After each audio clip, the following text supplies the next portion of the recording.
রাত পোহালে দেশ জুড়ে আনুষ্ঠানিকভাবে শুরু হবে নির্বাচনী প্রচারণা। এর মধ্য দিয়ে ভোটারদের কাছে পৌঁছে যাবে প্রার্থীদের নির্বাচনী জয়গান। সেসব তো নতুন কিছু নয়। নির্বাচনী প্রচারণার ঠিক আগ মুহূর্তে আমরা আরও একটি জেলার মাঠের খবরের দিকে নজর দিতে চাই। সেটি হলো ঝিনাইদহ। এই জেলায় ভোটকে কেন্দ্র করে কি চলছে সেসবের খোঁজ খবর নিয়ে এই বিশ্লেষণ। ত্রয়োদশ জাতীয় সংসদ নির্বাচনকে ঘিরে ঝিনাইদহের রাজনৈতিক আকাশ এখন বেশ উত্তাল। ২৪-এর গণঅভ্যুত্থানের দীর্ঘ দেড় দশক পর আওয়ামী লীগহীন মাঠে বিএনপি ও জামায়াত ইসলামী এখন মুখোমুখি অবস্থানে। নৌকার অনুপস্থিতিতে জেলার ৪টি আসনের দায়িত্ব নিতে কোমর বেঁধে নেমেছে ধানের শীষ ও দাঁড়িপাল্লার প্রার্থীরা। আরেকটি মজার তথ্য দিয়ে রাখতে চাই, এই আসনে কারাগার থেকে পোস্টাল ব্যালটে ৭৯ জন ভোট দিবেন, আর জেলা জুড়ে পোস্টাল ব্যালটের মাধ্যমে ভোটাধিকার প্রয়োগ করবেন ২১,০৪২ জন ভোটার। জেলার ৪টি আসনের খোঁজ নেওয়ার আগে বিগত নির্বাচনের দিকে চোখ বুলিয়ে নেওয়া যাক। ১৯৯১ থেকে ২০২৪ সাল পর্যন্ত ঝিনাইদহ এক আসনে ৩বার আওয়ামী লীগ ও ২বার বিএনপির প্রার্থী জয়লাভ করেছেন। ঝিনাইদহ ২ আসনটা বরাবরই বিএনপির দুর্গ ছিল। ১৯৯১ সাল থেকে ২০২৪ সাল পর্যন্ত ৩বার বিএনপি, ২বার আওয়ামী লীগ ও ২বার স্বতন্ত্র প্রার্থী জিতেছেন। ঝিনাইদহ ৩ আসনটা জামায়াতের দুর্গ হিসেবে খ্যাত।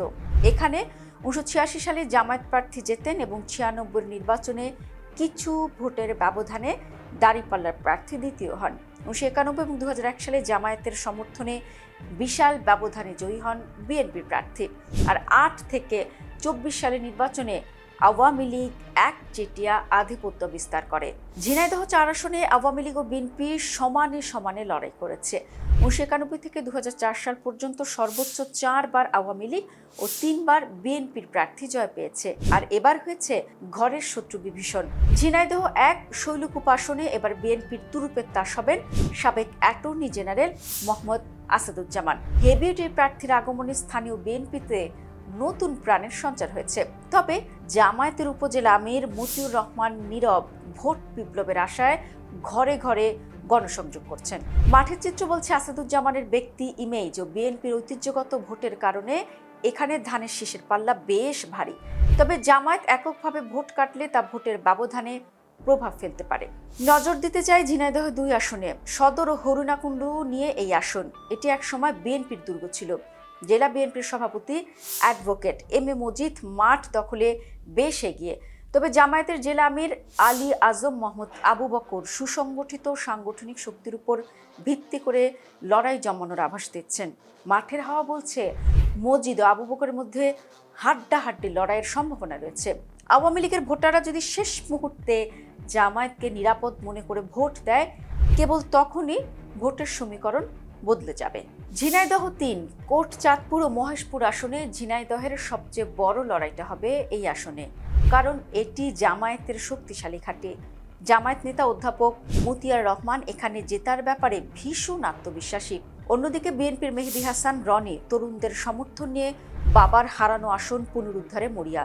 নির্বাচনী হাওয়া বলছে এখানে বিএনপি ও জামায়াতের মধ্যে সরাসরি লড়াই হবে এবং সামান্য ব্যবধানে যে কোনো দল জিতে যেতে পারে। তবে জামায়াতের ভোট ব্যাংক ও নৌকার সমর্থকরা সঙ্গ দিলে দাঁড়িপাল্লাই বিজয়মালা পড়বে। ঝিনাইদহ ৪ কালীগঞ্জ সদর আসনের সবচেয়ে বেশি নাটকীয়। বিএনপি এখানে জোটের স্বার্থে গণ অধিকার পরিষদের সাবেক নেতা রাশেদ খানকে মনোনয়ন দিয়েছে। এতে স্থানীয় বিএনপিতে ক্ষোভের সৃষ্টি হয়েছে এবং কেন্দ্রীয় স্বেচ্ছাসেবক দলনেতা সাইফুল ইসলাম ফিরোজ স্বতন্ত্র প্রার্থী হিসেবে মাঠে অনড়। রাশেদ খান মনোনয়ন পাওয়ায় বিএনপির স্থানীয় নেতাকর্মীরা ক্ষোভ জানিয়েছেন। কাফনের কাপড় পরে বিক্ষোভের ঘটনাও ঘটেছে। তবে রাশেদ খানকে সমর্থন জানিয়ে ইতোমধ্যে প্রার্থিতা প্রত্যাহার করেছেন স্বতন্ত্র প্রার্থী মুর্শিদা খাতুন। তিনি জেলা বিএনপির উপদেষ্টা মণ্ডলীর সদস্য ও বিএনপির সাবেক সাংসদ শহীদুজ্জামান বেল্টুর স্ত্রী।